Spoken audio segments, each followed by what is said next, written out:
الحمد لله رب العالمين والعاقبة للمتقين والصلاة والسلام على أشرف الأنبياء والمرسلين وعلى آله وأصحابه أجمعين أما بعد فأعوذ بالله من الشيطان الرجيم بسم الله الرحمن الرحيم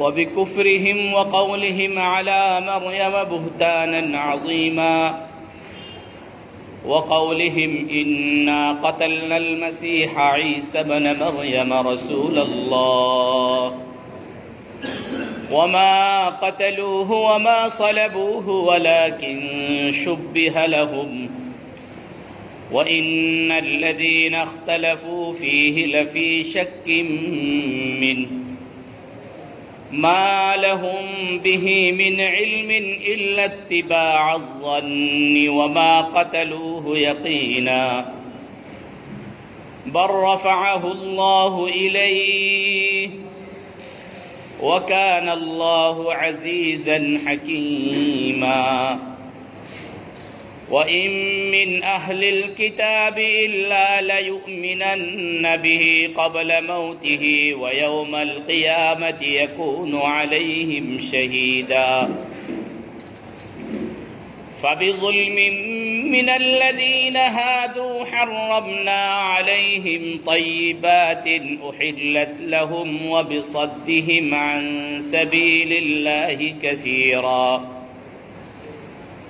وأخذهم الربا وقد نهوا عنه وأكلهم أموال الناس بالباطل وأعتدنا للكافرين منهم عذابا أليما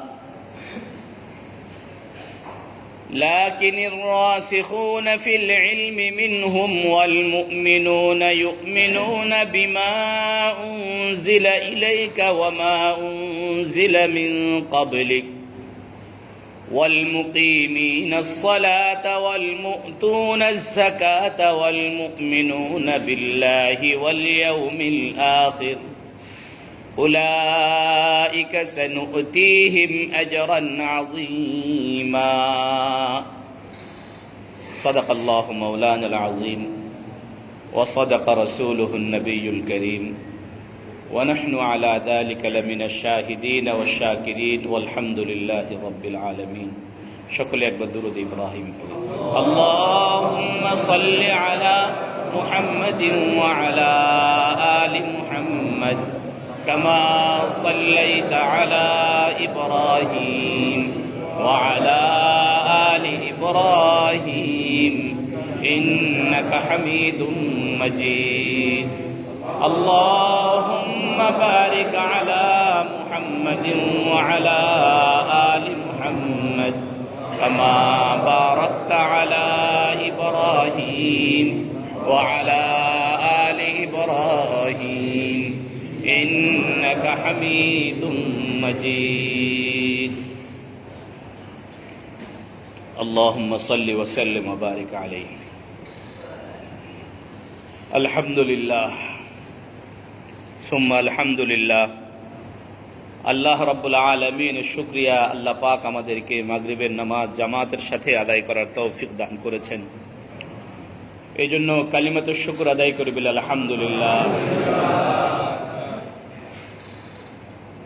জামাতের সাথে নামাজ আদায় করার পরে আল্লাহ পাক রব্বুল আলামিন আমাদেরকে তার কালামে মাজিদের মজলিসে দরসে বসার জন্য আল্লাহ পাক আমাদেরকে তৌফিক দিয়েছেন কোরআনে কারীমের কিছু অংশ বোঝার জন্য কিছুটা অংশ জানার জন্য আল্লাহ পাক রব্বুল আলামিন আমাদেরকে মঞ্জুর করেছেন এই জন্য আবার শুকরিয়া আদায় করি বলে আলহামদুলিল্লাহ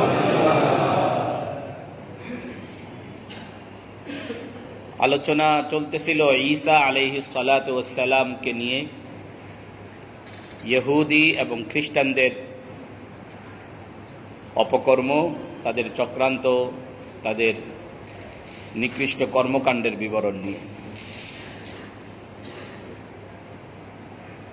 আল্লাহ পাক রব্বুল আলামিন আহলে কিতাব বলতে ইহুদি এবং খ্রিস্টান, এরা দুইটা দলই আল্লাহ রব্বুল আলামিনের লানত প্রাপ্ত।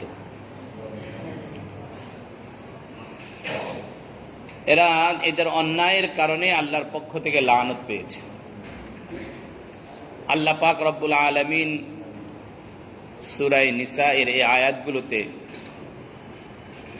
তাদের সেই অপকর্মগুলো তুলে ধরছেন। ইহুদিদের দাবি হলো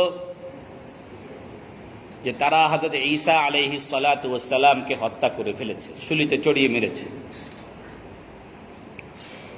খ্রিস্টানদের আকীদা বিভিন্ন রকম। খ্রিস্টানদের এক দলের আকীদা হলো যে ঈসা আলাইহিস সালাম নিজেই শুলিতে চড়েছেন। শুলিতে চড়ে তারা যাকে আল্লাহর পুত্র সাব্যস্ত করবে, মানবে, তাদের গুনাহের কাফারা হিসাবে নিজে যন্ত্রণাদায়ক মৃত্যুবরণ করেছেন। আরেক দলের দাবি হলো ঈসা আলাইহিস সালামকে আল্লাহ পাক আকাশে উঠিয়ে নিয়েছেন। এভাবে তাদের আকীদা ভিন্ন রকম।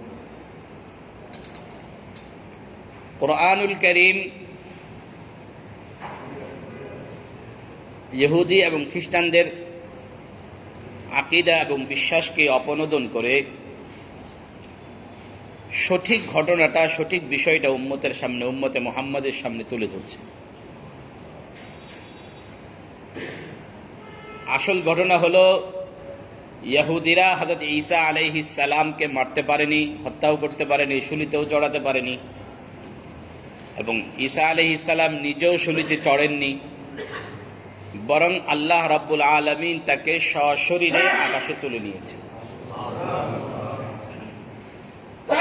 আহলুস সুন্নাহ ওয়াল জামাআহ, আহলুস সুন্নাহ ওয়াল জামাআহ বলতে বোঝায় এ উম্মতে মুহাম্মাদের যেই দলটা সঠিক মানহাজের উপরে, সঠিক পথের উপরে, সিরাতে মুস্তাকিমের উপরে রয়েছে, তাদেরকে আহলুস সুন্নাহ ওয়াল জামাআহ বলে।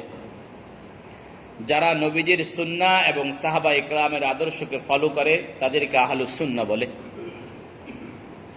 আহলুস সুন্নাহ ওয়াল জামাতের সর্বসম্মতিক্রমে বিশ্বাস হলো, আকীদা হলো যে ঈসা আলাইহিস সালাতু ওয়াস সালাম সশরীরে আকাশে জীবিত রয়েছেন, সশরীরে দুনিয়ার এই হায়াতে আকাশে কি আছেন? জীবিত আছেন। এবং কিয়ামতের আগ মুহূর্তে যখন ইহুদিদের মধ্য থেকে দাজ্জাল বের হবে, দাজ্জাল যখন পৃথিবীতে আসবে, তখন ঈসা আলাইহিস সালাম আসবেন এবং দাজ্জালকে হত্যা করবেন। ঈসা আলাইহিস সালাতু ওয়াস সালামকে ইহুদিদের দাবি যে তারা কি করেছে? হত্যা করেছে। আল্লাহ রাব্বুল আলামিন তাদের দাবিকে খণ্ডন করে বলেন, ওয়া মা কাতালুহু ইয়াকিনা, নিশ্চিতভাবে তারা তাকে হত্যা করতে পারেনি। বরং আল্লাহ রাব্বুল আলামিন বলেন যে তাদের মধ্যে একটা গোলক ধাঁধার সৃষ্টি হয়েছে, যেটা আমরা গত মজলিসে আলোচনা করেছি, যে আল্লাহ পাক রব্বুল আলামিন সেখানে ঈসা আলাইহিস সালামের সাদৃশ একজন লোক তৈরি করে দিয়েছেন, যাকে ইহুদিরা শুলিতে চড়িয়েছে।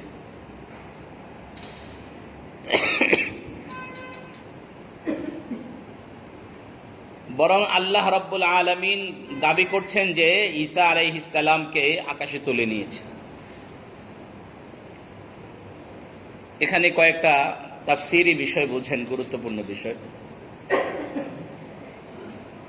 ইহুদিরা অনেক নবীকে হত্যা করেছে, কিন্তু কোন নবীর ব্যাপারে আল্লাহ পাক রব্বুল আলামিন এই কথা বলেননি যে আমি তাকে আকাশে তুলে নিয়েছি। ভালো করে বুঝেন, কিন্তু একটু পক্ষান্তরে আমরা সবাই জানি, মানুষের রূহ যখন চলে যায়, শরীর থেকে যখন রূহ বের হয়ে যায়, তাহলে রূহগুলো কোথায় যায়? আকাশে যায় না? দুই জায়গায় রূহগুলোকে আল্লাহ রাখেন। প্রথমে সবগুলো রূহে আকাশে যায়, সবগুলো রূহ আকাশের দিকে যায়। তাহলে সব নবীদের রূহই তো আকাশের দিকে গেল, কিন্তু কারো ব্যাপারে আল্লাহ পাক এই কথা বলেন নাই যে আমি তাকে কি করেছে, আকাশে উঠিয়ে নিচ্ছি। ব্যতিক্রম হলেন ঈসা আলাইহিস সালাম, তাকে বললেন, তার ব্যাপারে বললেন যে আমি তাকে কি করেছি, আকাশে উঠিয়ে নিচ্ছি। রূহগুলো দুনিয়া শরীর থেকে বিচ্ছিন্ন হওয়ার পরে দুই জায়গায় আল্লাহ পাক রাখেন, একটার নাম হলো ইল্লিয়িন আর একটার নাম হলো সিজ্জিন।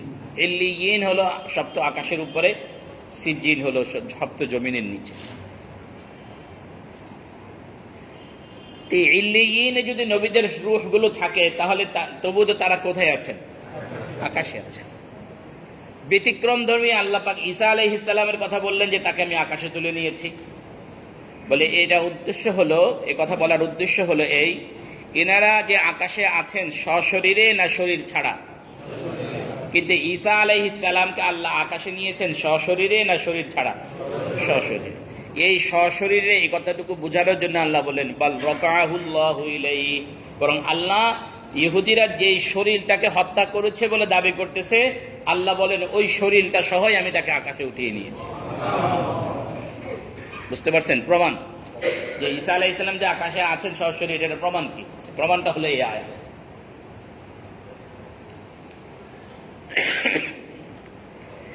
ঈসা আলাইহিস সালাতু ওয়াস সালামকে কেন আল্লাহ পাক রব্বুল আলামিন আকাশে তুললেন, এই প্রশ্ন যদি কেউ করে তাহলে এটার একটা স্বাভাবিক উত্তর হলো যে আল্লাহ পাক রব্বুল আলামিন তাকে ইহুদি খ্রিস্টানদের হাত থেকে হেফাজত করার জন্য, ইহুদি খ্রিস্টানদের হাত থেকে কি করার জন্য, হেফাজত করার জন্য।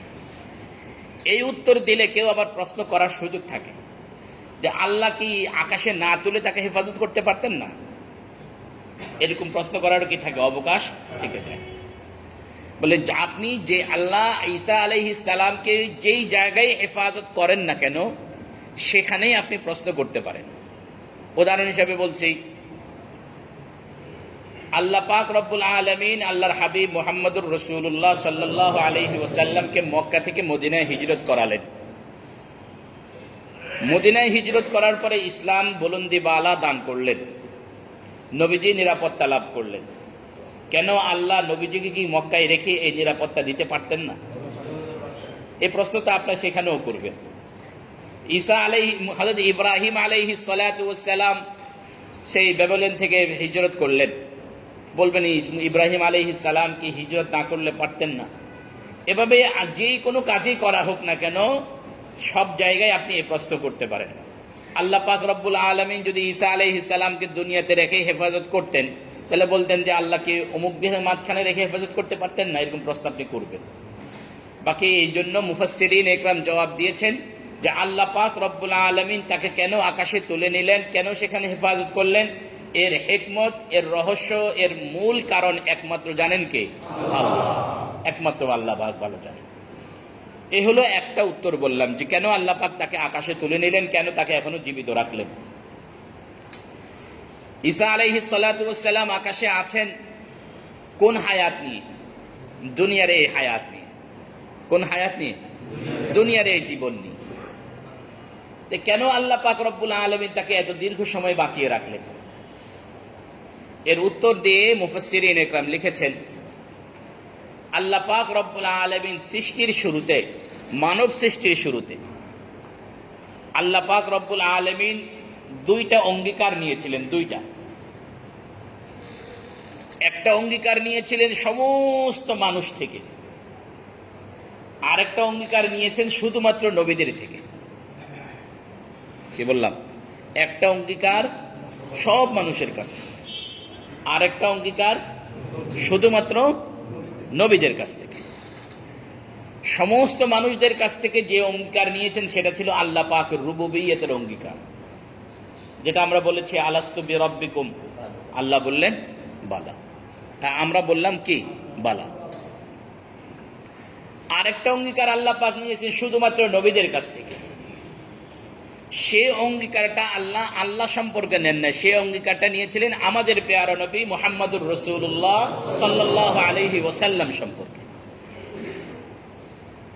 এই অঙ্গীকারের বিবরণ দিয়ে আল্লাহ পাক বলেন, ওয়াইদ আখাযাল্লাহু মিসাকান নাবিয়িনা লামা আতাইতুকুম মিন কিতাবিন ওয়া হিকমা। যখন স্মরণ করো ওই সময়ের কথা যখন আল্লাহ নবীদের কাছ থেকে অঙ্গীকার নিয়েছিলেন, যখন তিনি তাদেরকে লামা আতাইতুকুম মিন কিতাবিন ওয়া হিকমা, যখন আমি তোমাদেরকে কিতাব এবং হিকমত দান করব। সুম্মা জাআকুম রাসূলুন, এরপরে তোমাদের কাছে একজন রসুল আসবেন। এই রসুল দ্বারা উদ্দেশ্য হলো মুহাম্মদুর রাসূলুল্লাহ সাল্লাল্লাহু আলাইহি ওয়াসাল্লাম। আল্লাহ বলেন লাতুমিনুন্না বিহি ওয়া লা তানসুরুন্না। অঙ্গীকার দুইটা নিয়েছেন। এক নম্বর অঙ্গীকার নিয়েছেন তোমরা তার প্রতি ঈমান আনবে।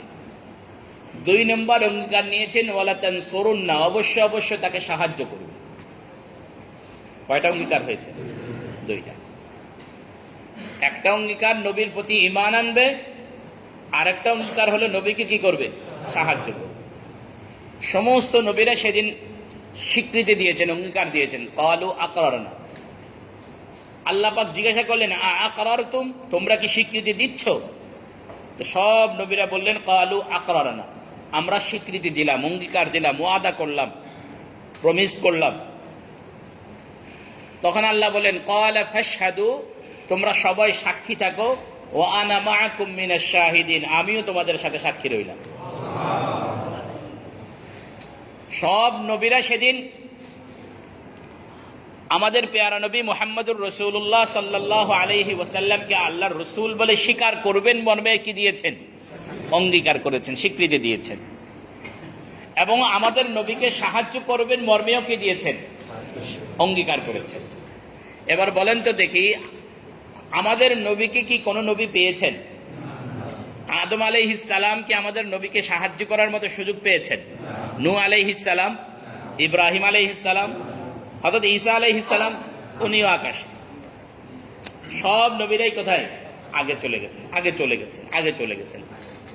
তাহলে নবীরা যে ওয়াদা করলেন আমরা ঈমান আনবো, এই যে ওয়াদা করলেন আমরা সাহায্য করব, এই ওয়াদার কি হইল?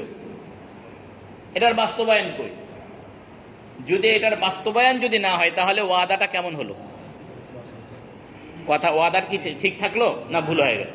এখন নবীরা যে ওয়াদা করেছেন এই ওয়াদা কি ঠিক থাকতে হবে না? আল্লাহ পাক রব্বুল আলামিন এই ওয়াদাটাকে ঠিক রাখার ব্যবস্থা করেছেন। বলেন না, এই ওয়াদাটাকে কি করার জন্য ঠিক রাখার ব্যবস্থা করেছেন। এক নম্বর ওয়াদা তারা কি করেছেন? যে আমরা ঈমান আনব। এই ওয়াদাটা তারা দুই ভাবে পালন করেছে। এক নম্বর ভাব হলো এই যে প্রত্যেক নবী তার উম্মতকে মুহাম্মদুর রাসূলুল্লাহ সাল্লাল্লাহু আলাইহি ওয়াসাল্লাম সম্পর্কে খুশখবরি দিয়ে গেছেন, বলে গেছেন যে শেষ জামানার একজন নবী আসবেন মুহাম্মদুর রাসূলুল্লাহ, তার নাম মুহাম্মদ হবে, এই কথা বলে গেছে। এই কথা উম্মতকে বলে যাওয়া দ্বারা তারা নবীর প্রতি ঈমানের বহিঃপ্রকাশ তারা কি করেছেন? ঘটিয়েছেন। একজন নবী এরকম অতিবাহিত হয়নি যে নবী আমাদের নবীর কি করেননি? কথা বলেছেন। এ হলো তাদের এই লাতুমিনুন্না বিহি, যে তারা ঈমান আনবে, এই ওয়াদার বাস্তবায়নের একটা অংশ। কিন্তু যদিও তারা বলেছেন, কিন্তু প্র্যাকটিক্যালি তারা তো ঈমান এনে দেখাতে পারেননি, যেহেতু তারা আমাদের নবীর কি পান না, সময়কাল পান না। এই জন্য আল্লাহ পাক রব্বুল আলামিন আরেকটা ব্যবস্থা করলেন। রাসূল করিম সাল্লাল্লাহু আলাইহি ওয়াসাল্লামকে আল্লাহ পাক রব্বুল আলামিন মিরাজ করালেন। বলেন না সুবহানাল্লাহ।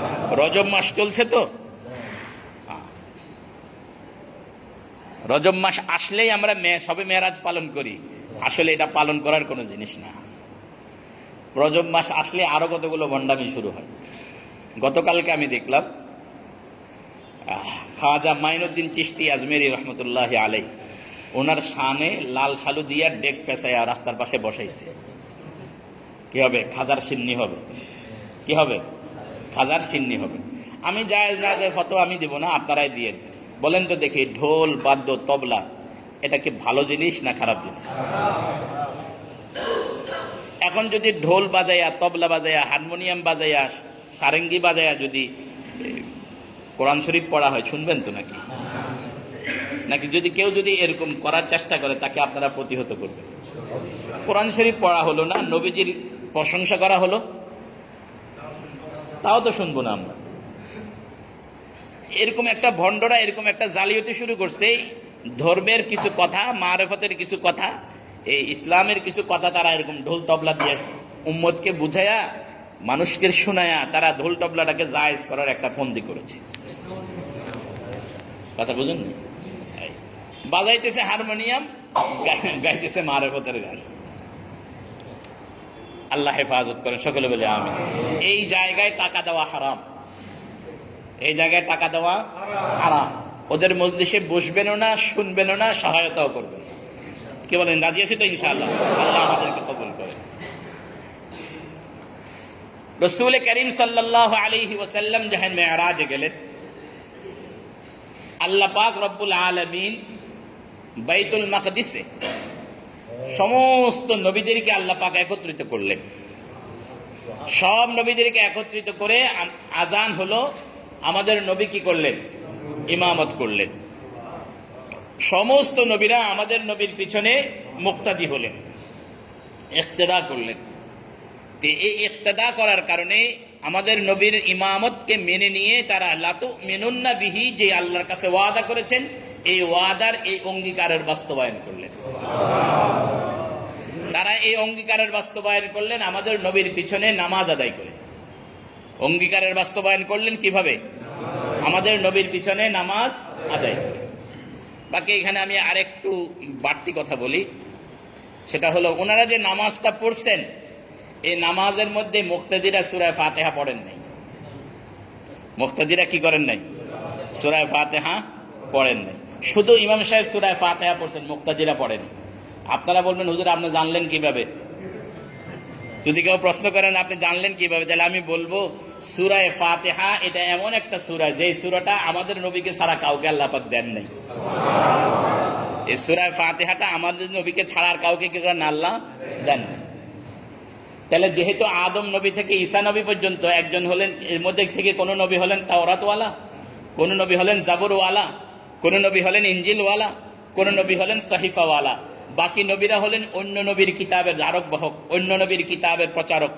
তাহলে ওনারা কিতাব কোরআন ছাড়া বাকিগুলো পাইছে। সূরা ফাতিহা শুধু কোরআন শরীফের অংশ, অন্য কোনো কিতাবের অংশ নয়। সূরা ফাতিহা কার কোন কিতাবের অংশ? শুধু কোরআন শরীফ। যেহেতু আদম নবী থেকে ঈসা নবী পর্যন্ত কেউ সূরা ফাতিহা পান নাই, আর আমরাও হাদিসের বিবরণ থেকে এরকম পাই নাই যে নবীজি প্রথমে সবাইকে বসাইছেন, বসাই বলছেন তোমরা সবাই বসো, যেহেতু সূরা ফাতিহা ছাড়া নামাজ হয় না, তো সবাই আগে সূরা ফাতিহা শিখানো, এরকম বর্ণনা আমি পাই নাই। যদি আপনারা কেউ পেয়ে থাকেন তাহলে আমাকে বলতে পারেন, আমিও শিখে নিলাম। তাহলে বোঝা গেল যে এই যে আমাদের তারা যে লা তুমিনুন্না বিহির অঙ্গীকার নামাজের মাধ্যমে করলেন, ওই নামাজটা মুক্তাদির সূরা ফাতিহা সহ না সূরা ফাতিহা ব্যতীত? কথা বলেন, সূরা ফাতিহা ওয়ালা না সূরা ফাতিহা ব্যতীত? ইমাম সাহেব সূরা ফাতিহা পড়ছেন, মুক্তাদিরা। এখন আমরা আপনারা ফতোয়া দেন, এই ইনাদের এই নামাজটা হয়েছে কিনা? কি বলেন, নামাজ হয়েছে না?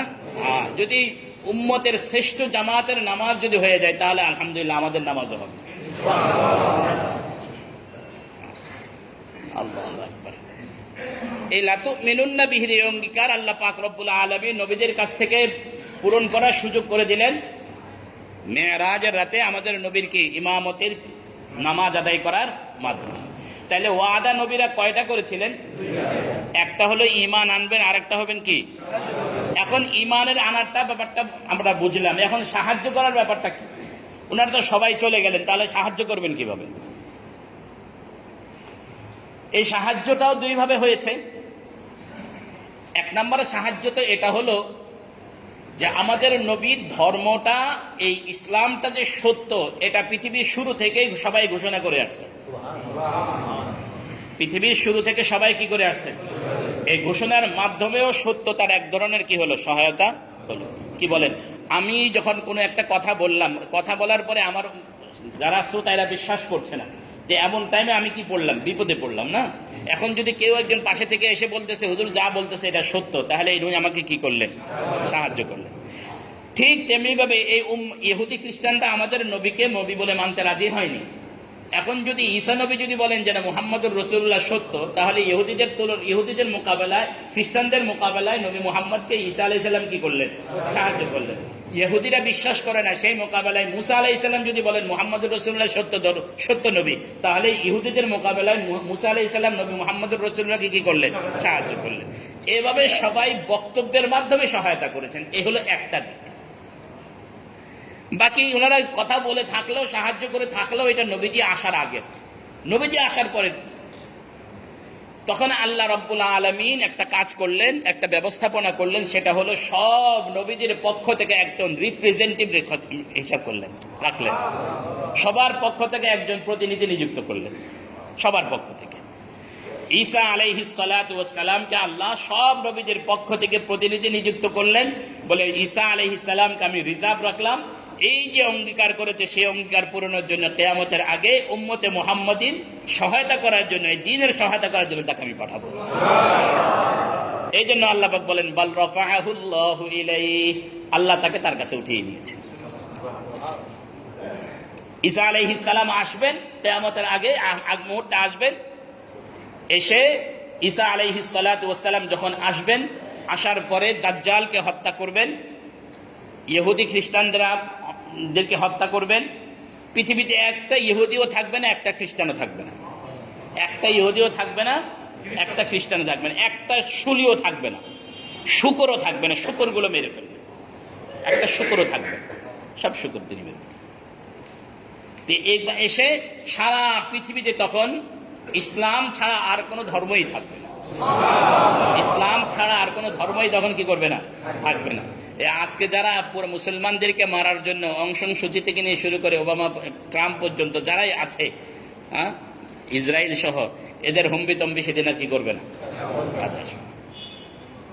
বরং আজকে তারা যে সমস্ত টেকনোলজি ব্যবহার করে মুসলমানদের বিরুদ্ধে ব্যবহার করছে, এই টেকনোলজিগুলো তাদের বিরুদ্ধে সেদিন কথা বলবে। গাছের পিছনে তারা লোকাবে, গাছ ডাক দিয়ে বলবে ও মুসলমান, আমার পিছনে একজন ইহুদি লোকানো আছে। পাথরের পিছনে লোকাবে, পাথর ডাক দিয়ে বলবে ও মুসলমান, আমার পিছনে একজন ইহুদি লোকানো আছে। বাঁচার কোনো উপায় থাকবে না, বলানোর জায়গা থাকবে না। আল্লাহ পাক রব্বুল আলামিন বললেন বাল রাফাআহুল্লাহু ইলাই, বাল রাফাআহুল্লাহু ইলাই, বরং আল্লাহ তাকে তার কাছে তুলে নিয়েছেন। এটা জটিল কথা বলছি, একটু বুঝুন ভালো করে। আল্লাহ বললেন যে ঈসা আলাইহিস সালামকে ইহুদিরা মারতেও পারে নাই, শুলিতেও চড়াতে পারে নাই, বরং আল্লাহ কি করছেন? তার কাছে তুলে নিয়েছেন।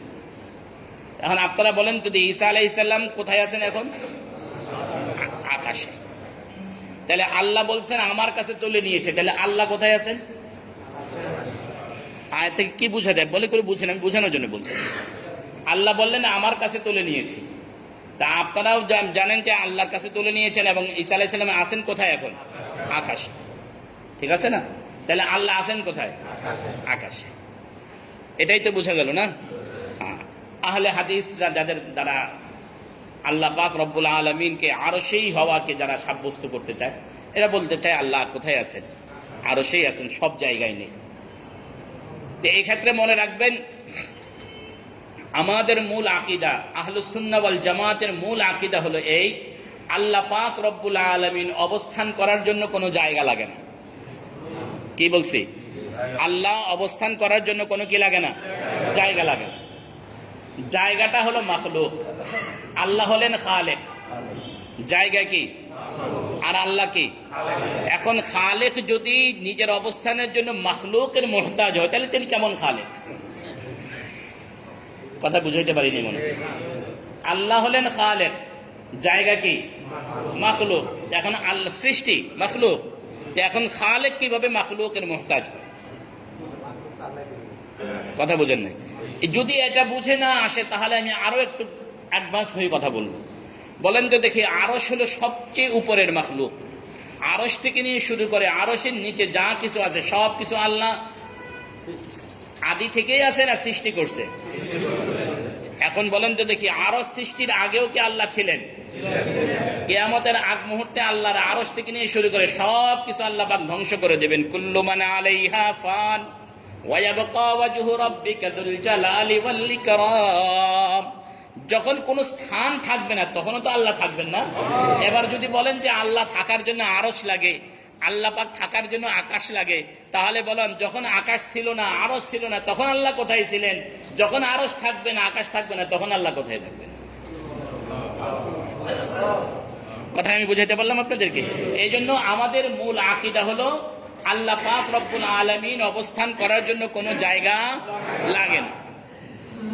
ইমাম ফখরুদ্দিন রাজি রহমতুল্লাহ আলাই তাফসীরে কবীরের মধ্যে সূরা ফাতিহা তাফসীর করতে গিয়ে তিনি লেখছেন যে রব্বুল আলামিন এই কথা বলার দ্বারা এটা প্রমাণ হয় আল্লাহ হলেন রব, আল্লাহ ছাড়া বাকি যা আছে সব হলো আলাম, আলামিন। আল্লাহ হলেন কি? রব।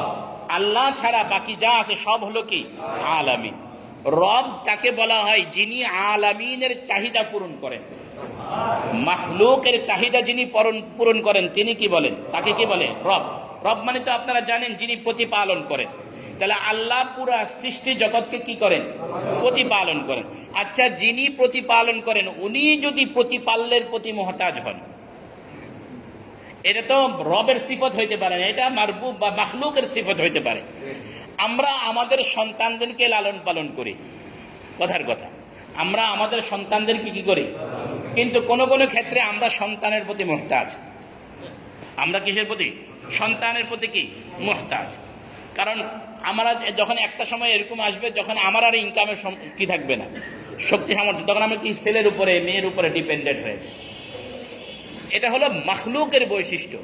কিন্তু আল্লাহ রাব্বুল আলামিন কেউ যদি আপনি বলেন যে আল্লাহ কিসের উপর মুহতাজ? মাখলুকের মুহতাজ, তাহলে তো তিনি রব হলেন কিভাবে?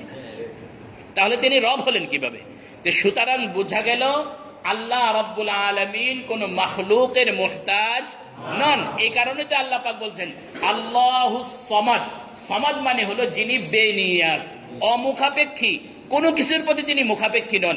আরশের প্রতিও মুখাপেক্ষী নন, আকাশের প্রতিও তিনি কি নন? মুখাপেক্ষী। আচ্ছা, এটাও যদি বুঝে না আসে, আমি আর একটা কথা আপনাদেরকে বলি। আমরা সবাই বলি আল্লাহু আকবার। কি বলি? আল্লাহু অর্থ কি? আল্লাহ বড় নয়, আল্লাহ সবার চেয়ে বড়। আল্লাহ কি? এ সবার কাদের? এ সবার কে? সবকে, সমস্ত মাখলুক। তাহলে আল্লাহ আকাশের সমান না আকাশের চেয়ে বড়? আচ্ছা, আকাশের চেয়ে যদি আল্লাহ বড় হন, তাহলে এত বড় আল্লাহ ছোট্ট আকাশের মধ্যে থাকেন কিভাবে? কথা বুঝুন নাই? যদি বলা হয় আপনি মসজিদটার থেকেও বড়, তাহলে আপনি মসজিদের ভিতরে থাকবেন কিভাবে? কথা বুঝাছেন নাই? তা আল্লাহু আকবার যদি বলেন যে আল্লাহ আকাশে আছে, তাহলে আপনি আল্লাহু আকবার আর বলতে পারছেন না। আল্লাহু আকবার আর কি করতে পারছেন না। আল্লাহ আরশে আছেন এই কথা যদি বলেন, তাহলে আল্লাহু আকবার আর বলতে পারতেছেন না, কারণ আরশ আপনার চেয়ে বড় হবে, আল্লাহর চেয়ে বড় হবে। সুতরাং এত কিছু জটিলতার পিছনে না গিয়ে আমরা বলবো আল্লাহ রাব্বুল আলামিন অবস্থান করতে কোনো জায়গা লাগে না। তাহলে যে আল্লাহ বললেন বাল রাফাআহুল্লাহ ইলাই, আল্লাহর কাছে উঠায় নিয়েছেন, এই কথার ব্যাখ্যা কি? আচ্ছা, এই কথার ব্যাখ্যা বোঝানোর আগে আমি আরেকটা কথা আপনাদেরকে বুঝে নিই। পৃথিবীতে যা কিছু দেন সবকিছু কে দেন? বলেন, ভালো করে বলেন, কে দেন? আল্লাহ। আচ্ছা, এটা বোঝার আগে আমি আরেকটা ছোট্ট কথা বলে নিই, তাহলে আপনাদের এইটা বুঝতে সহজ হবে। আপনি বাজারে গেছেন, আপনি কোথায় গেছেন? বাসায় গিয়ে যদি জিজ্ঞাসা করে তোমার আব্বু কোথায়, বলে বাজারে গেছে। আপনি মারা গেছেন, যদি জিজ্ঞাসা করে আপনার ছোট্ট বাচ্চাকে কোথায়, ও ছোট্ট বাচ্চাটাকে বোঝানোর জন্য বলেন আমার আব্বু আল্লাহর কাছে গেছে। কি বলেন? হ্যাঁ, তোমার আব্বু কোথায় গেছে? আচ্ছা বলেন তো দেখি, বাজারে গেছেন তখনও কি আল্লাহর কাছ থেকে দূরে সরে গেছেন আপনি? তখনও তো আল্লাহর কাছেই আছেন। মারা যাওয়ার পরে আপনাকে আবার এই কথা বলা যে আপনি আল্লাহর কাছে গেছেন, দুই কথার মধ্যে তফাৎ আছে না নাই? তফাৎটাকে এটা একটু পরে বলছি। যা কিছু দেন সবকিছু কে দেন? আল্লাহ দেন। মাঝে মাঝে কোনো কিছু যদি আপনি আপনার সন্তানকে দেন, তাহলে সন্তান বলে এটা কে দিয়েছে? আব্বু দিয়েছে। মারিয়াম আলাইহিস সালাম মসজিদে বাইতুল আকসা এর মিহরাবের মধ্যে অবস্থান করতেছেন, ওনার খালু জাকারিয়া আলাইহিস সালাম বাহির থেকে দরজা আটকাই দিয়ে চলে গেছেন। আসলেন, এসে দেখেন যে ঘরের ভিতরে বেমৌসুমি ফল, বেমৌসুমি ফল মারিয়াম আলাইহিস সালাম খাচ্ছেন। জিজ্ঞাসা করলেন, মারিয়াম এই ফল কোথায় পাইছো? মরিয়ম আলাইহিস সালাম বলেন, আল্লাহ দিয়েছে। কে দিছে? আচ্ছা, এতদিন পর্যন্ত যে ফলগুলো মারিয়াম আলাইহিস সালাম খাইতেন এগুলো কে দিছে? তাহলে ওইটার ক্ষেত্রে আল্লাহ দিছে এই কথা বলে নাই, এটার ক্ষেত্রে আল্লাহ দিছে এই কথা বলে যায়? পার্থক্য আছে না নাই? আছে। পার্থক্যটা কি? পার্থক্যটা হলো এই, দুনিয়াতে যেই জিনিসের উপরে যার বাহ্যিক মালিকানা, ওই জিনিসটাকে ওই জিনিসের সাথে সম্পৃক্ত করে বলা হয়। কথাটা আপনারা এখনো বুঝবেন কিনা জানি না, আমার ভয় লাগতেছে। আমি আর একটা ছোট্ট উদাহরণ মনে আসছেন, বললেন এটা, এই মসজিদটার জায়গার মালিক এক লোক ছিল না, এরপরে এখানে একটা ঘর করা হয়েছে। যিনি এই মসজিদটা করছেন ওনার থাকারও তো কি আছে, একটা জায়গা আছে। থাকার জায়গাটাকে বলা হয় আরজত আলীর জায়গা, আর এটাকে বলা হয় আল্লাহর জায়গা। কি বলেন? বেশ না? এটাকে বলা হয় আল্লাহর ঘর, ওইটাকে বলে আরজত আলীর ঘর। দোনোটাই কিন্তু আরজত আলী বানাইছে। তো একটাকে আরজত আলীর ঘর বলে আর একটাকে আল্লাহর ঘর বলে। কারণ কি বলে? ওই জায়গার উপরে সরাসরি মালিকানা কার? আরজত আলীর। এই জায়গার উপরে সরাসরি মালিকানা কার? বলে দুনিয়ার যে জিনিসের উপরে যার মালিকানা সরাসরি, সেই জিনিসটাকে তার দিকে সম্পৃক্ত করে বলা হয়। খাদ্যটা যদিও আল্লাহ দেন, কিন্তু কার হাতে দিয়েছেন? আব্বার হাতে দিয়েছেন, এই জন্য বলি আব্বাই খাওয়াইছে। কথা বুঝে আসছে?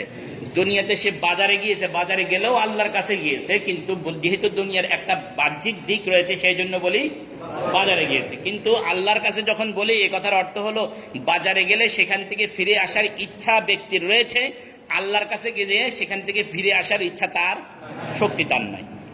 এ কথার অর্থ হলো যেই জায়গার ক্ষেত্রে, যেই জায়গার মধ্যে মানুষের তাসাররুফ করার, মানুষের ক্ষমতা প্রয়োগ করার মতো সুযোগ আছে, সেখানে মানুষের দিকে সম্পৃক্ত করে কথা বলা হয়। আর যেখানে মানুষের কোনো ক্ষমতা নাই, সেখানে আল্লাহর দিকে সম্পৃক্ত করে কথা বলা হয়। কথা বুঝাইতে পারছি? বাজারে গেছেন, বাজার থেকে ফিরে আসার ক্ষমতা আপনার আছে, এই জন্য বলছি বাজারে গেছেন। কিন্তু যখন মানুষটা মারা গেছে, সেখান থেকে ফিরে আসার ক্ষমতা মানুষের আর নাই, এই জন্য বলি কোথায় গেছে? আল্লাহর কাছে গেছে।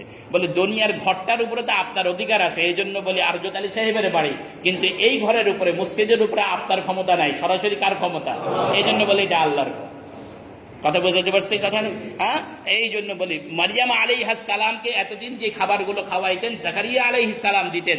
বাহ্যিক দিক থেকে জাকারিয়া আলাইহিস সালামের একটা ক্ষমতা ছিল, এই জন্য বলতেন এই আমার খালু দিয়েছে। কিন্তু যেই সময় খাবারটা সরাসরি খালুর মাধ্যম ছাড়া আল্লাহর কাছ থেকে ডাইরেক্ট আসছে, তখন ইনি কি বলছেন? এই খাবারের মধ্যে পৃথিবীর কারো কোনো কি নাই, সুযোগ নাই। বলে আল্লাহ পাক ঈসা আলাইহিস সালামকে এমন একটা জায়গায় তুলে নিয়েছেন যেখানে পৃথিবীর কারো কোনো ক্ষমতা নাই, সেখান থেকে নামায় আনা। পৃথিবীর কারো কোনো ক্ষমতা নাই, সেখান থেকে কি করা? নামিয়ে আনেন। এমন এক জায়গায় নিয়েছেন যেখানে পৃথিবীর কারো কোনো হুকুম চলে না। বলে এই কথাটুকু বোঝানোর জন্য আল্লাহ পাক বললেন, আমি আমার কাছে তুলে নিয়েছি। এটা আমি আমার কাছে কি করেছি? তুলে নিয়েছি। আমরাও অনেক সময় বলি, হেডমাস্টার সাহেব বা কিংবা এই স্যার একটা ছাত্রের কাছে একটা জিনিস পাইলেন যেটা মাদ্রাসায় বা প্রতিষ্ঠানে রাখা অনুপযুক্ত, এই জন্য ক্লাস টিচার কি হলেন, ওই জিনিসটা তার কাছ থেকে নিয়ে আলমারিতে ঢুকায় রাখছেন। নিয়ে কি করছেন? আলমারিতে ঢুকায়। এই ছেলেটা বাবার কাছে বলছে, বাবা এখন হেডমাস্টারকে ফোন দিছে। হেডমাস্টার সাহেব মাস্টার সাহেবকে জিজ্ঞাসা করলেন, অমুক ছেলের মোবাইলটা কি করছেন? তো মাস্টার সাহেব কি বলবে? আমার কাছে আছে। কি বলবে? আমার কাছে আমি রাখছি। এখন কি উনি ওনার পকেটে রাখছে? রাখছে কই? বলে আমি এমন এক জায়গায় রাখছি যেখানে আমার ক্ষমতা ছাড়া কারো ক্ষমতা চলে না। আমি এমন এক জায়গায় রাখছি যেখানে আমার ক্ষমতা ছাড়া। আল্লাহ বলেন আমি তো ঈসা আলাইহিস সালামকে এমন এক জায়গায় রাখছি, আমার কাছে রাখছি, যেমন এমন এক জায়গায় রাখছি যেখানে আমার ক্ষমতা ছাড়া কারো ক্ষমতা চলে। এটা বুঝাইতে কি আল্লাহ বলছেন বাল রাফাহুল্লাহু ইলাইহি, বাল রাফাহুল্লাহু ইলাইহি, বরং তিনি তার কাছে কি করেছেন। এই কথা দ্বারা এই কথা প্রমাণ হয় না যে আল্লাহ পাক আকাশে যেহেতু তুলে নিয়েছেন, আল্লাহ কোথায় আছেন, এই কথা প্রমাণ হয় না। কথা কি বুঝাইতে পারছে? কিন্তু গোমরা যারা বাতিল ফেরকার লোক, এরা কি করবে? আয়াত শুনাই আপনারা বলবেন, আরে হুজুররা কয় আল্লাহ বলে সব জায়গায়, আর কোরআন বলতেছে আল্লাহ আকাশে আছে। এ তুমি হুজুর মানবা না কোরআন মানবা? দেখছেন কারবার? হুজুরকে কে এখন কি করছে? কোরআন শরীফের বিপরীতে দাঁড় করাই দিচ্ছে। কোরআন শরীফের বিপরীতে কি করছে? আসলে কি হুজুরকে কোরআন শরীফের বিপরীতের কিছু না। কথা বুঝাইতে পারছেন? এ হলো বাতিলদের মানুষকে গোমরা করার পলিসি। আল্লাহ পাক আমাদেরকে বুঝার তৌফিক দান করে, সকলে বলে আমিন। ওয়া কানাল্লাহু আজিজান হাকীমা। এরপরে আল্লাহ পাক বলতেছেন মানুষ এটাকে একটা অস্বীকার, একটা অসম্ভব বিষয় মনে করবে। কি অসম্ভব বিষয়? বলে আল্লাহ পাক রব্বুল আলামিন আল্লাহর একজন বান্দা ঈসা আলাইহিস সালামকে জীবিত অবস্থায় আকাশে তুলে নিছে, এটা সম্ভব কিভাবে? কারণ বিজ্ঞান এখন আবিষ্কার করতেছে, আবিষ্কার করার পরে বিজ্ঞান পাইতেছে যে একটা জায়গায় যাওয়ার পরে সেখানে অক্সিজেনের মাত্রা কমে গেছে। হ্যাঁ, তো অক্সিজেন ছাড়া মানুষ বাঁচে কিভাবে? একটা উপরের দিকে যখন যাবে সেখানে তাপমাত্রা বাড়বে, সূর্যের কাছাকাছি যাবে সেখানে তাপমাত্রা বাড়বে, আরো উপরে যাবে সেখানে আগুনের অবস্থান দেখা পাবে। এভাবে করতে গিয়ে উপর দিকে ভেসে যেতে শুরু করবে। এরপরে বিজ্ঞান আরো আবিষ্কার করতে করতে ব্যর্থ হয়ে বলছে আকাশ বলতে কোনো কিছু নেই। আকাশ বলতে এখনো বিজ্ঞান আকাশ বের করতে পারেনি। রাসূল করিম সাল্লাল্লাহু আলাইহি ওয়াসাল্লাম বলছেন যে দুনিয়া থেকে আকাশের দূরত্ব হলো 500 বছর। কত বছরের রাস্তা? আচ্ছা, 500 বছরের রাস্তা। এই 500 বছর কি আপনি পায়ে হেঁটে, প্রাইভেট কারে, না সাইকেলে, না বিমানে, না রকেটে? রকেটে না, কিছুই বলেনি। নবীজি কি কোন পথে, কোন গতিতে 500 বছরের পথ? এটা কি আলোর গতিতে 500 বছরের পথ, না ঘোড়ার গতিতে 500 বছরের পথ? এই কথা নবীজি বলেন নাই, শুধু উম্মতকে বোঝানোর জন্য বলছেন 500 বছরের পথ। এখন মানুষ তো আশ্চর্য হতে পারে যে 500 বছরের পথ, এত দূর পথ ঈসা আলাইহিস সালাম কিভাবে গেলেন? হ্যাঁ, এত যেখানে কোনো অক্সিজেনের ব্যবস্থা নেই সেখানে কিভাবে গেলেন? এত আগুনের সমুদ্রের সীমানা পার করে কিভাবে গেলেন? এগুলো মানুষ কি করতে পারে? আশ্চর্য হতে পারে। আল্লাহ পাক উত্তর দিয়ে বলেন আল্লাহ পাক সবকিছু করতে পারেন। আজিজ, তিনি ক্ষমতাবান, তার ক্ষমতা আছে। হাকিম, কেন তিনি তাকে দুনিয়াতে না রেখে আকাশে তুলে নিলেন? বলে এর মধ্যে হিকমত আছে। হিকমত যেহেতু আল্লাহ পাক হাকিম, হিকমতের কারণে করেছে। আল্লাহ পাক আমাদেরকে বুঝার তৌফিক দান করেন সকলে আল্লাহ। এরপরে আল্লাহ পাক রব্বুল আলামিন বলতেছেন ওয়াইম মিন আহলিল কিতাবি ইল্লা লায়ুমিনুন্না বিহি ক্বাবলা মাউতিহি ওয়া ইয়াওমাল কিয়ামাতি ইয়াকুনু আলাইহিম শাহীদা। আহলে কিতাবদের একজন লোকও এরকম থাকবে না যারা ঈসা নবীর প্রতি বিশ্বাস করবে না। কি বলছে? আহলে কিতাবদের মধ্যে থেকে এমন একজন ব্যক্তিও পাওয়া যাবে না যারা কি করবে না, ঈসা আলাইহিস সালামের প্রতি বিশ্বাস স্থাপন করবে না। কথা শুনে আপনাদেরকে আশ্চর্য লাগতেছে, পরে কথা শুনলে বুঝে যাবেন। ক্বাবলা মাউতিহি, তার মৃত্যুর আগে। এখানে কয়েকটা বিষয় বোঝা রয়েছে। আহলে কিতাবরা সবাই ঈসা আলাইহিস সালামের প্রতি ঈমান আনবে। এই আহলে কিতাব মানে কারা? ইহুদি খ্রিস্টান। আহলে কিতাব মানে কারা? ইহুদি খ্রিস্টান। বলে প্রত্যেকটা ইহুদি খ্রিস্টান ঈসা নবীর প্রতি কি করবে? ঈমান আনবে। ক্বাবলা মাউতিহি, তার মৃত্যুর আগে। এখানে দুইটা বিষয় বোঝার আছে। এই আহলে কিতাব দ্বারা কোন আহলে কিতাব উদ্দেশ্য, আর তার মৃত্যুর আগে দ্বারা তার দ্বারা কাকে উদ্দেশ্য, দুইটা জিনিস বোঝার বসে। একটা তর্জমা হলো ক্বাবলা মাউতিহি দ্বারা উদ্দেশ্য হলো ঈসা আলাইহিস সালামের মৃত্যু। তো ঈসা আলাইহিস সালাতু ওয়াস সালাম পৃথিবীতে আসার পরে তিনি যখন মৃত্যুবরণ করবেন, করার আগ মুহূর্তে পৃথিবীতে যদি কোনো ইহুদি খ্রিস্টান বেঁচে থাকে তাহলে সবাই ঈসা আলাইহিস সালামের প্রতি ঈমান আনবে। একটা ইহুদি থাকবে না, একটা খ্রিস্টানও থাকবে না, সব মুসলমান হবে। ইহুদি খ্রিস্টানদের দাবি কি ছিল? ইহুদিদের দাবি ছিল তারা তাকে কি করে ফেলেছে? হত্যা করে ফেলেছে। খ্রিস্টানদের দাবি হলো তিনি আল্লাহর পুত্র। বলে প্রত্যেকটা ইহুদির সামনে এটা প্রমাণ হয়ে যাবে যে তাকে তারা কি করতে পারে না, হত্যা করতে পারে না, এটা তারা বুঝে যাবে। এবং প্রত্যেকটা ইহুদি খ্রিস্টানের কথা বুঝে যাবে তিনি আল্লাহর পুত্র নয়, তিনি আল্লাহর বান্দা, এটা বুঝবে প্রত্যেকটা ইহুদি খ্রিস্টান, এবং তারা ঈমান আনবে। এ হলো এক ব্যাখ্যা। যদি এই ব্যাখ্যাটাকে মেনে নেয় তাহলে এখানে দ্বারা উদ্দেশ্য হবে যে আহলে কিতাব দ্বারা ওই আহলে কিতাবরা উদ্দেশ্য যারা ঈসা আলাইহিস সালামের জমানা পাবে, কিয়ামতের আগে যারা কি থাকবে তা। এ হলো একটা ব্যাখ্যা। আরেকটা ব্যাখ্যা আছে, সেটা হলো এই ক্বাবলা মাউতিহি মানে প্রত্যেকটা ইহুদি এবং প্রত্যেকটা খ্রিস্টান। তার মানে হলো প্রত্যেকটা ইহুদি মৃত্যুর আগে এটা জানবে, এটা বিশ্বাস করবে যে ঈসা আলাইহিস সালামকে তারা হত্যা করতে পারেনি। প্রত্যেকটা খ্রিস্টান এটা বিশ্বাস করবে, ঈমান আনবে যে তারা কি করতে পারে, ঈসা আলাইহিস সালাম আল্লাহর পুত্র নয়। বাকি তারা এমন সময় সেটা ঈমান জানবে যেই সময় জানা দ্বারা কোনো উপকার নেই, যেই সময় জানা দ্বারা কোনো কি নাই, উপকার নেই। বিষয়টা কেমন? বিষয়টা হলো এই প্রত্যেকটা বনি আদমকে যখন মৃত্যুর সময় ঘনিয়ে আসে, একদম মৃত্যুর একদম কাছাকাছি মুহূর্তে আজরাইল আলাইহিস সালাতু ওয়াস সালাম যখন জান কবজের অবস্থা শুরু করেন, ঠিক সেই মুহূর্তে আল্লাহ পাক রব্বুল আলামিন তাকে তার জান্নাতও দেখায় দেন, তাকে জাহান্নামও দেখায় দেন। কোনটা হক কোনটা বাতিল এটা তাকে সামনে দেখায় দেন। হক এবং বাতিল তার সামনে স্পষ্ট করার পরে তার রূহ কবজ করা হয়। তো ইহুদির যখন জান বের হওয়ার সময় হবে, তখন ইহুদির সামনে স্পষ্ট করে দেবেন, তুমি বলছিলে যে ঈসা নবীকে তোমরা হত্যা করেছো, আসলে হত্যা করে না, ঈসা নবী জীবিত আছে, এটা তাকে বলে দেওয়া হবে। তখন সে বিশ্বাস করে যে আমি ঈমান আনলাম, কিন্তু সেই সময় ঈমান আনাদার কোনো কি নাই, লাভ নাই। ফেরাউন যখন ডুবে মরে, তখন তো সে কি করছে, মুসা আলাইহিস সালামের প্রতি ঈমান আনছে, তখন তার সামনে স্পষ্ট হয়ে গেছে মুসা নবী সত্য নবী, কিন্তু সেই সময় তার ঈমান কোনো কাজে আসে নাই। এভাবেই প্রত্যেকটা খ্রিস্টান আর ইহুদির সামনে স্পষ্ট হবে, কিন্তু সেই স্পষ্ট হওয়া তার কোনো কি হবে না, কাজে আসবে না। এ হলো দ্বিতীয় ব্যাখ্যা। তাহলে এখান থেকে বোঝা গেল, এই কথা দ্বারা, এই কথা বলে আল্লাহ পাক কি বুঝাইতে চাইলেন, যে প্রত্যেকটা ইহুদি খ্রিস্টান ঈসা নবীর প্রতি ঈমান আনবে।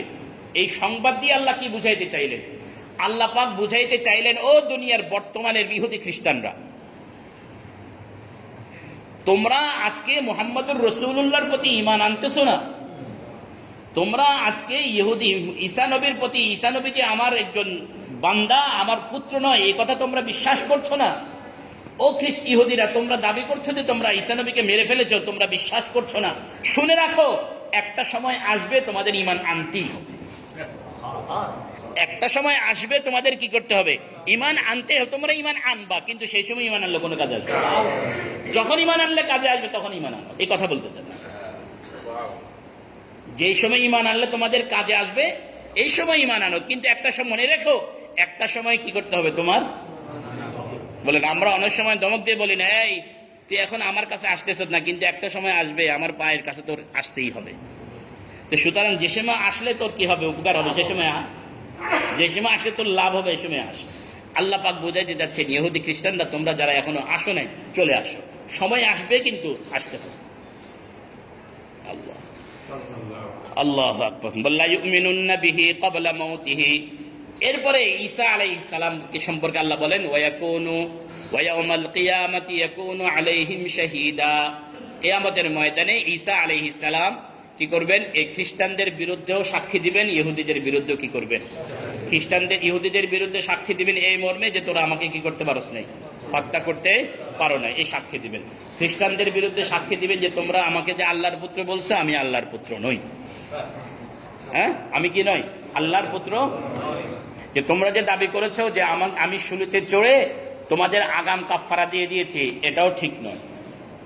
কথা বুঝতে পারছেন? ইহুদি খ্রিস্টানদের একটা আকীদা আছে, আমি মনে বলেছি, যে খ্রিস্টানরা মনে করে যে ঈসা আলাইহিস সালাম, মানে আকীদার শুরুটা হলো এখান থেকে, যে আল্লাহ পাক রব্বুল আলামিন আল্লাহ এই পৃথিবীতে আদম আলাইহিস সালামকে পাঠাইলেন, বনি আদমের সংসার সাজাইলেন, কিন্তু প্রথম আদম যেহেতু, প্রথম মানুষের যেহেতু ভুল করেছেন, এই কারণে জন্মসূত্রে সবগুলো বনি আদম গুনাহগার হয়ে জন্মগ্রহণ করে। বলেন না নাউজুবিল্লাহ। জন্মসূত্রে সবগুলো বনি আদম কি করে, গুনাহগার হয়ে কি করে, জন্মগ্রহণ করে। এটাই খ্রিস্টানদের আকীদা। তখন আল্লাহ পাক চাইলেন যে আদমের ঘরে আমি নিষ্পাপ করে কাউকে জন্ম দিতে যেহেতু পারবো না, এই জন্য আল্লাহ নিজেই কি করলেন, একটা সন্তান জন্ম দিলেন। বলেন না নাউজুবিল্লাহ। এ হলো ঈসা আলাইহিস সালাম। ঈসা আলাইহিস সালাম যখন পৃথিবীতে আসলেন, দেখলেন যে পুরা পৃথিবী অনাচারে, জুলুমে, নিপীড়নে ভরে আছে। তখন উনি চেষ্টা করলেন পৃথিবীকে শান্তি সমৃদ্ধি আনার জন্য, পারলেন না। তখন তিনি ঈসা আলাইহিস সালাম আল্লাহর কাছে ফরিয়াদ করলেন যে আল্লাহ, তো আমাকে যারা তোমার পুত্র মনে করবে তাদেরকে তুমি মাফ করে দাও, এই মর্মে যে আমাকে একটা যন্ত্রণাদায়ক মৃত্যু তুমি দাও। এই জন্য ঈসা আলাইহিস সালাম শুলিতে চড়ে যন্ত্রণাদায়ক মৃত্যুবরণ করে, ভবিষ্যতে যতগুলো খ্রিস্টান পৃথিবীতে আসবে যারা ঈসা নবীকে আল্লাহর পুত্র মনে করবে, তাদের সব গুনাহের কাফফারা স্বরূপ তিনি কি করলেন, যন্ত্রণাদায়ক মৃত্যুবরণ করলেন। এখন এই কথা দ্বারা এইটা যদি কারো ধর্মীয় বিশ্বাস হয়, তাহলে এটা তাকে তারা যে ফলাফল যেটা বেরিয়ে আসে সেটা হলো এই, খ্রিস্টানরা মনে করে পৃথিবীতে আমরা যত জুলুম, যত অন্যায়, যত নিপীড়ন, যত নির্যাতন, যত নিগ্রহ, যত বিগ্রহ, যত রকমের সন্ত্রাসী কর্মকাণ্ড করি না কেন, আখেরাতে আমাদের ধরা খাওয়া লাগবে না, যেহেতু আমরা ঈসা নবীকে আল্লাহর পুত্র মনে করি, তিনি আমাদের গুনাহের আগাম কাফারা। যার কারণেই তো মুসলমান যখন পুরা পৃথিবী শাসন করছে, তো মুসলমান তো 1000 বছরের উপরে শাসন করেছে, পৃথিবী বসবাসযোগ্য ছিল। আর আজকে যখন ইহুদি খ্রিস্টানরা নেতৃত্বের বাগডোর হাতে নিয়েছে, পুরা পৃথিবী ইহুদি খ্রিস্টানদের বর্ণনা হলো যে পুরা পৃথিবী বাসযোগ্যহীন হয়ে গেছে, বসবাসের আর যোগ্য নেই পৃথিবী। তোমরা কত বছর শাসন করেছো? মুসলমান 1000 বছরের উপরে শাসন করছে, পৃথিবী বাসযোগ্য ছিল। আর তোমাদের এখনো 1000 বছর হয়নি, মানে 500 বছর, 500 বছরও তো হয়নি। পুরো পৃথিবী এখন মানে জাহান্নামের গর্ত হয়ে গেছে, জাহান্নামের গর্ত হয়ে গেছে। পৃথিবীর একটা রাষ্ট্র বাকি নাই যেখানে কোনো ফিতনা নাই, একটা অঞ্চল বাকি নাই যেখানে ইহুদি খ্রিস্টানদের চক্রান্ত নাই। পৃথিবীর প্রতিটা আনাচে কানাচে কেন্দ্রে কেন্দ্রে তারা তাদের চক্রান্তের জাল বিছায়া রাখছে। কি বলে? আপনি বলবেন হুজুর কিভাবে? কিভাবে তো ব্যাখ্যা অনেক। আজকে দাম্পত্য জীবনের কলহ ইহুদিরা সৃষ্টি করে রাখছে। বহু দাম্পত্য জীবন শুধুমাত্র এই যন্ত্রের কারণে নষ্ট হয়ে গেছে। রেজাল্টটা বাজাই লোকে মসজিদের ভিতরে বাদ্যযন্ত্রের আওয়াজ পর্যন্ত তারা ইহুদিরা তৈরি করে দিয়েছে। আপনি কি বলেন? আজকে পৃথিবী বাসযোগ্য নাই আর। এই এর মূলে কারণ হলো খ্রিস্টানদের, এর মূল কারণ হলো এই যে তারা তো এই কথা, তারা তাদের ধর্মীয় বিশ্বাস এটা যে আমরা অন্যায় যা করি আমাদের কোনো অন্যায় না। এই জন্য তারা বলে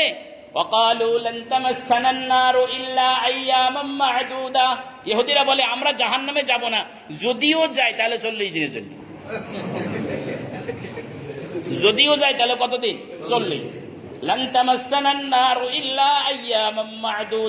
খ্রিস্টানরা এই কথা বলে যে আমরা জাহান্নামে যাব না, যে কারণে যাব না যেহেতু নাহনু আবনাউল্লাহি ওয়া আহিব্বাউহু, আমরা আল্লাহর পুত্র, আল্লাহর আপনজন।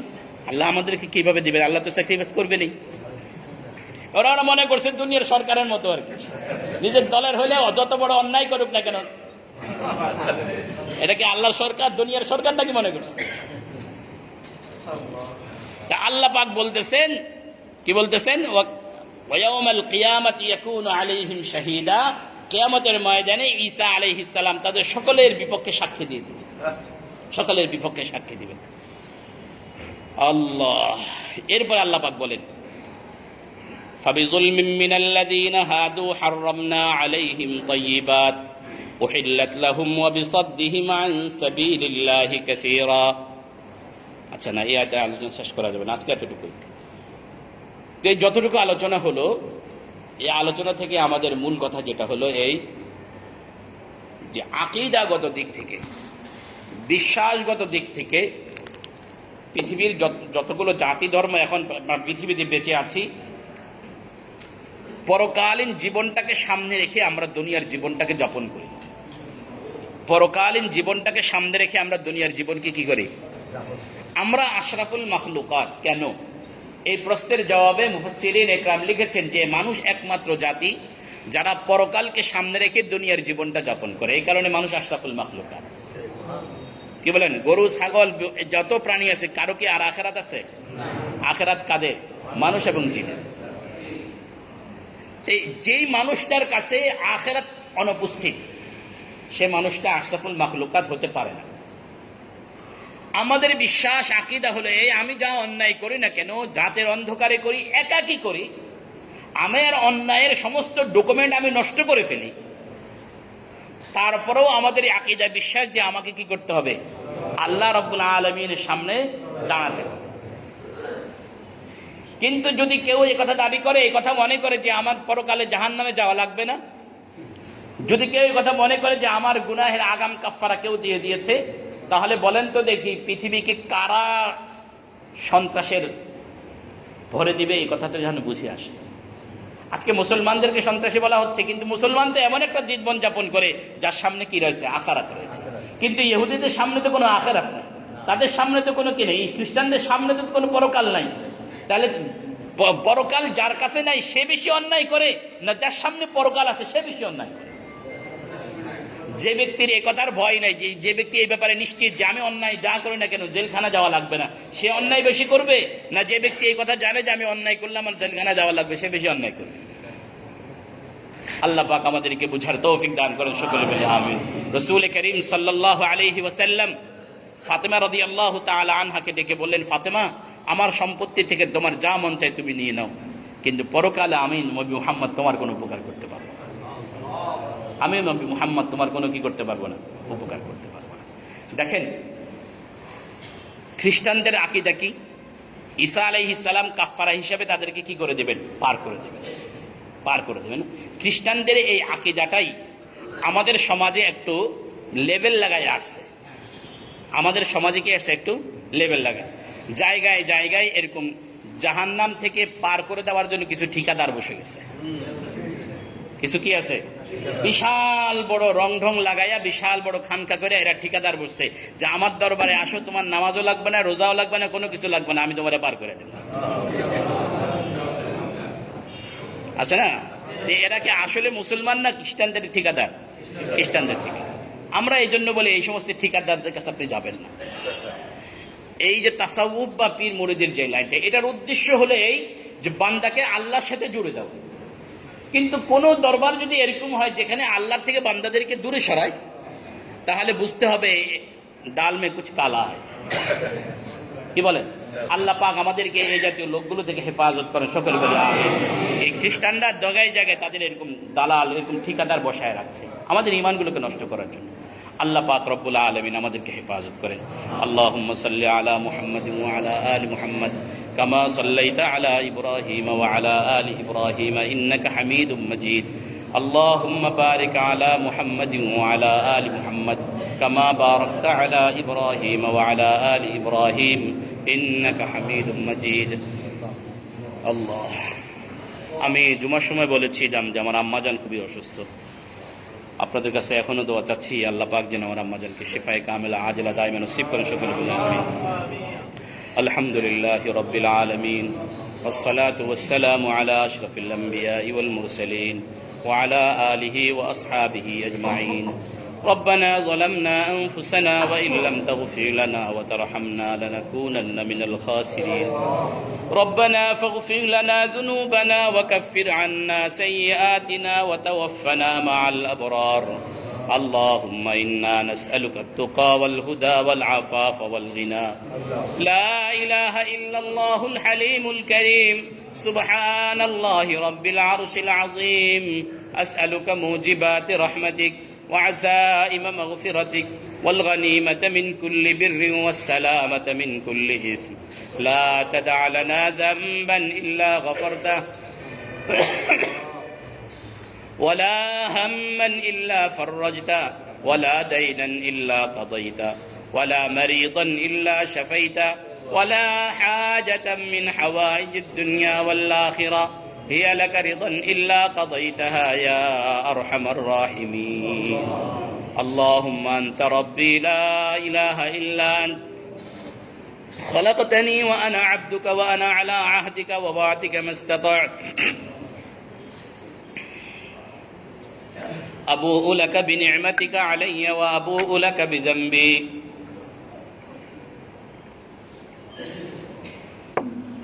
فاغفر لي فإنه لا يغفر الذنوب إلا أنت. رب العالمين. মাগরিবের নামাজের পর থেকে দীর্ঘ সময় পর্যন্ত মাওলা আপনার কালামে মাজিদ থেকে কিছু আলোচনা করেছি মাওলা, দয়া করে মেহেরবানি করে মাওলা ভুল ভ্রান্তিগুলো আপনি মাফ করে দেন। ইয়া আল্লাহ, আমাদের এই বলাকে, আমাদের এই শোনাকে, আমাদের এই বসাকে আপনি কবুলের মঞ্জুর করে নেন। ইয়া আল্লাহ, আপনি জানেন আপনার এই বান্দারা মাওলা শুধুমাত্র আপনার কালামের মোহাব্বতে দুনিয়া সমস্ত কাজ থেকে ফারেগ হয়ে মাওলা আপনার কালামের মজলিসে বসেছিল মাওলা। ইয়া আল্লাহ, আমাদের এই বসাটাকে আপনি কবুল করে নেন মাওলা। ইয়া আল্লাহ, আমাদের এই বসাটাকে আপনি কবুল করে নেন। ইয়া আল্লাহ, ইয়া আল্লাহ, কালামে মাজিদকে আমাদের মোহাব্বতের বানিয়ে দেন মাওলা। ইয়া আল্লাহ, কালামে মাজিদকে আমাদের পক্ষে সুপারিশকারী বানিয়ে দেন। ইয়া আল্লাহ, আমাদের এই মজলিসকে আপনি কবুল ও মঞ্জুর করে নেন মাওলা। ইয়া আল্লাহ, সত্যি কথাগুলো আপনার বান্দাদের কাছে পৌঁছানোর মতো সেই তৌফিক আপনি নসিব করেন, সেই সালিকা আপনি নসিব করেন মাওলা। ইয়া আল্লাহ, ইয়া আরহামার রাহিমিন, ইয়া আকরামাল আকরামিন, আমাদের এই মজলিসকে আপনি দায়ম ও কায়েম করে দেন মাওলা। ইয়া আল্লাহ, আমাদের এই মজলিসকে আপনি ভরপুর কামিয়াবি নসিব করে দেন। ইয়া আল্লাহ, ইয়া আল্লাহ, আমাদের এই মজলিসকে আপনি ভরপুর কামিয়াবি নসিব করে দেন মাওলা। ইয়া আল্লাহ, কোরআনে কারীমকে আমাদের পক্ষে সুপারিশকারী বানিয়ে দেন। ইয়া আল্লাহ, অনেকে অসুস্থ রয়েছেন মাওলা, শিফা দান করেন মাওলা। ইয়া আল্লাহ, আল্লাহ আমার আম্মাজান অসুস্থ, মাওলা আপনি তাকে শিফায়ে কামিলা আজিলা দায় নসিব করে দেন।